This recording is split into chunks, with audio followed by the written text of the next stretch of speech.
Hey Fred, what you been up to? How's business? What business? It seems no one is in need of home repair anymore, or they just can't afford it, and getting response from advertising is harder than ever.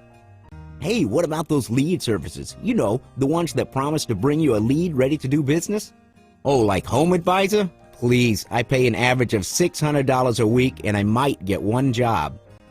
Well, that's too bad. You know, I have a friend who has a home improvement business, and he says he's busier than ever since he joined the We Fix It DC team. He pays a flat monthly association fee, and We Fix It DC sends him the job. Not just the lead, but an actual job. We Fix It DC? Yeah, it's an organization that is building their brand in the DC area that is making the business of home improvement cool again. We Fix It DC, huh? Yeah, I'll have to give them a call. Hey Fred, what have you been up to?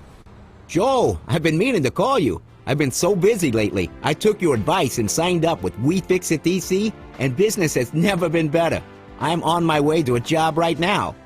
But when I get the chance, let's go out for dinner sometime. Sounds great, Fred. By the way, I have a small repair job I've been meaning to get done around the office. Call We Fix It DC, and we'll take care of it for you. I sure will.